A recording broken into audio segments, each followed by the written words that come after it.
Hi, Jowa Balls! I'm filming another day in my life as a freelance makeup artist. And this is my outfit. Yan ko kung klaro ba dyan, pero yan. Go sa umparto! Time check, it's already 6:30. Habit mo man akong Ford showroom. Invited mo tanan sa opening. Charis. Grabe din niya kahilig sa arts. Cute. Nice.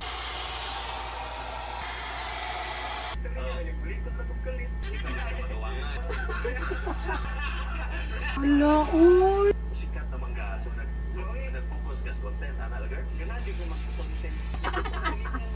Sawaan dito sa silingan nga nakasaba ay buang gyud. Ang pwede, brigid na. Promise, social ko sa atin. Nanakin mo na. Research sila mo kasama.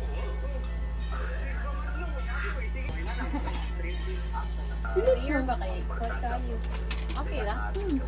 Giant image na isip ko sa imposible. Mr. Leyte ang formo ni Adtong May. Talk to bite. Sana all.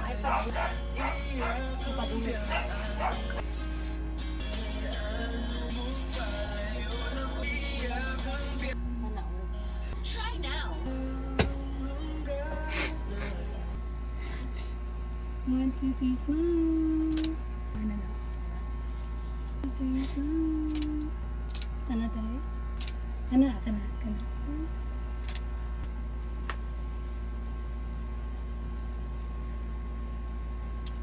Okay, smile. Look away. Tana sa camera. Tana sa camera.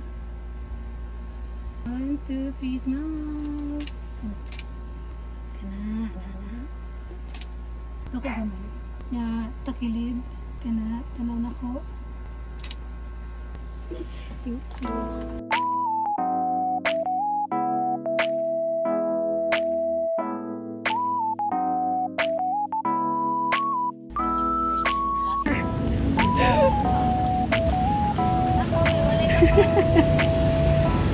Yes! Hinay! Uy! At sa nisugat! Sige na lang. Gulat ha? Gila ko. Darami unahan. May mga direction. Ha? May angle. Dili dito pikas. That's okay. Hey,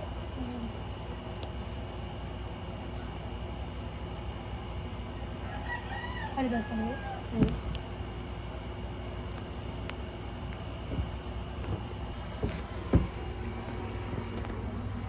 Tanaw. Tanaw dito.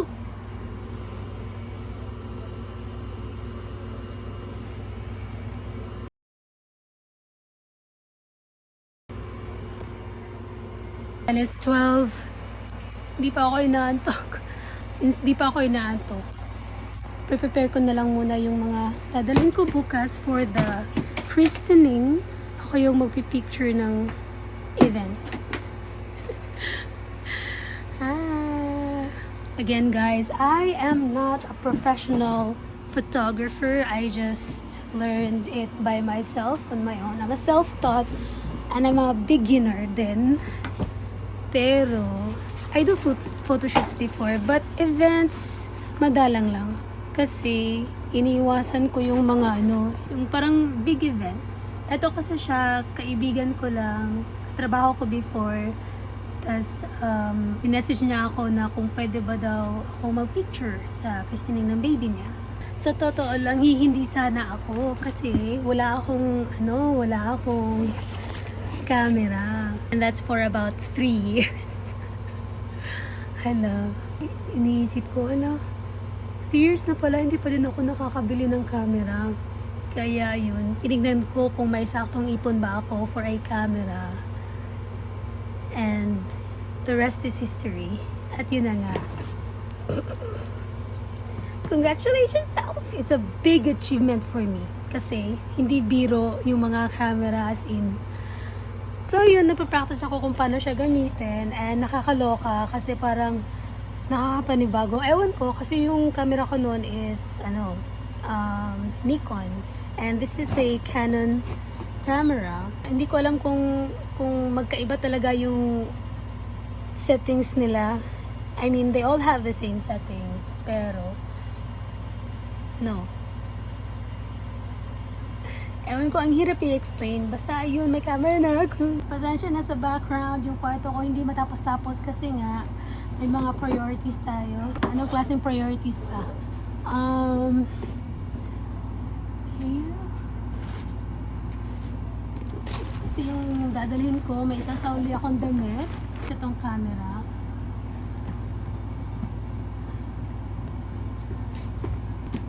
Charger niya. To be on the safe side. Kasi baka ma-low battery tayo doon. Dito natin siya ilalagay. Extra na SD card. Ito yung ginagamit ko noon sa Nikon camera ko. And ang dami pa nitong laman na kailangan kong i-delete. Pag may oras pa, mag-delete ako ng mga files dito. Parang yun lang. Medyo sexy yung damit ko na naisipan kong isuot bukas. Magdadala ako ng pantakip para hindi tayo maano sa simbahan. Let's follow proper dress code sa church. So far, yan lang yung need ko. The camera, the SD card. Okay. Yun lang. I guess it's time to sleep. Matutulog na muna ako. I woke up at 4 and I woke up at 4 at naligo na rin ako. And then now, magde-delete ako ng mga files dito sa SD card ko. That is not a news, okay? Ano yan? Mahilig kasi sa mga exercise activity yung kapatid ko. So, dito sa kwarto niya, meron siyang ganyan. Ito siya. Hindi ko kasi siya abot, kaya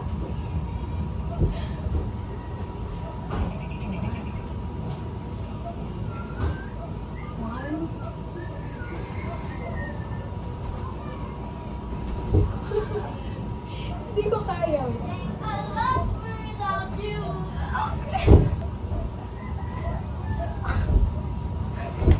Papakita ko sa inyo yung laman ng SD card ko. Lagi kong mini-makeupan. Pag sa mga events, ganun, pasensya sa ingay. May mga bata kasi dito sa kapitbahay. So yeah. I did her makeup and also the pictures. Ito naman, pamangkin niya to. I also did the picture. Kaso, hindi na yung camera ko yung ginamit ko dito. Kasi nga, wala na akong camera. Ito naman, ito yung kaibigan ko na si Love na nagaya sa akin for christening sa kanyang baby. And ako yung sisilbing photographer niya doon.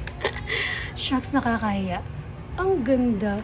Anyway, here's my favorite shot from this photo shoot. This one, she looks really lit. I mean, the picture is dope. I can't explain it, but ang ganda. Ang ganda niyang tignan dito, swear.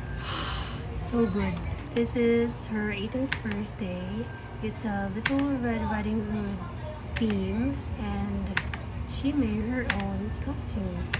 How cool is that? And this place is totally cold. Yung fog na yan, talagang literal na fog yan. Tinafog kami dyan. We took the shot sa yung Little Baguio ng Cebu, dun sa may Balamban banda. Nakalimutan ko yung name.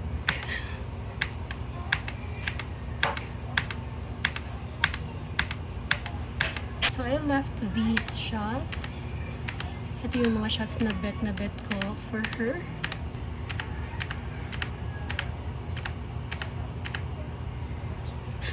Mama at papa ko. Oh god, this is my niece. Look, she's so pretty.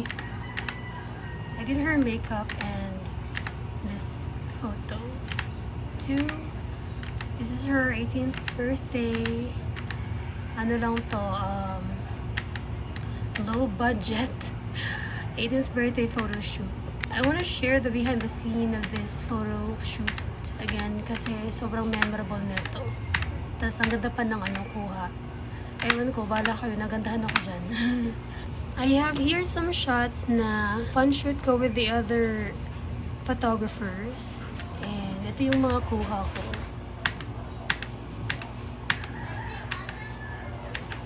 Sa IT Park to. She's so pretty. And I love this shot. Oh, look at that bokeh. So these are the shots that I'm in love with. Look at that. Oh, so hot.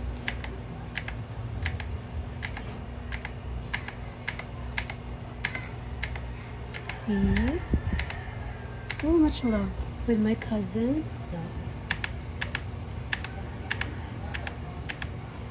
Ito naman is yung photoshoot ko sa suki ko. Ako lagi kinukuha niya every time mag-photoshoot siya ng birthday niya. And ewan ko anong peg namin dito, but we came up with this. Mahilig siya sa mga boudoir photoshoots, and yeah, she's really sexy. Did her makeup, of course.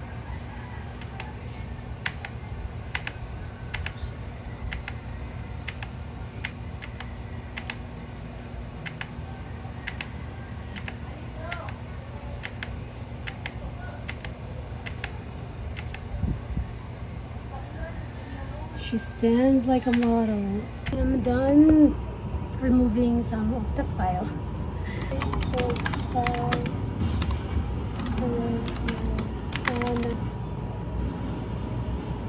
Right. Uwi na ako sa kwarto ko. Yung brother ko lang kasi yung merong PC. Wala akong PC. Balik na tayo sa aking kwarto. Alright. And wait, dyan ka.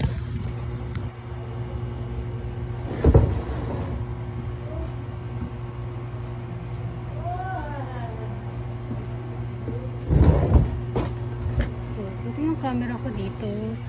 Titingnan ko lang kung marunong na ba akong Uy, ang ganda ng lighting dito. Wow! Ganda ng lighting! Tingnan natin kung marunong na ako mag-set ng profile. Yun. Image quality. Okay. Alam ko na naman pala. Alright. Ang ganda ng lighting dito. Hala. Parang ang ganda mag-makeup dito. Nasarap ako ng bintana ko. Hala. Ito lang pala yung magandang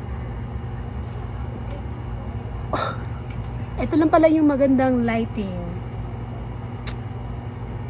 At dahil maganda yung lighting dito sa harap ng ko ngayon, sa harap ng bintana ko ngayon, I'll try to film using my Canon R50. Tignan natin.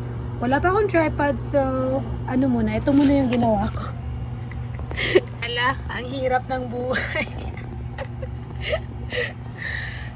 Oh, ayan. May nagtanong sa akin paano daw or bakit daw smooth tignan yung kilikili ko. Wala na patumpik-tumpik pa. Ito yung ginagamit ko, Glowfinity. This is from Glowfinity. It's their Miracle Underarm Whitening Deo Cream.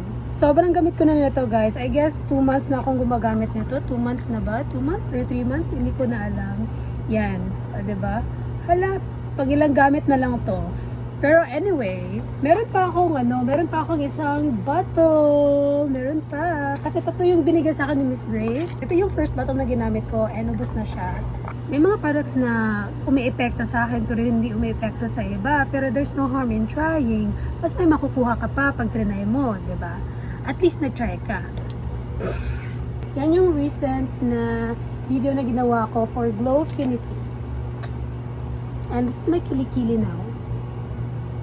Alright, I'm done sa mga ko. And magpe-prep na ako for work.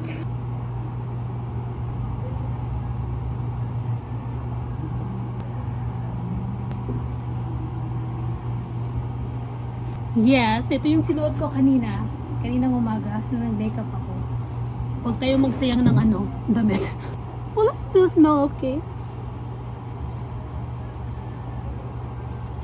Okay pa naman. Yung pangkilay ko nasa luggage ko, tinatamad akong kunin. Eyeliner to from ZC. Hello?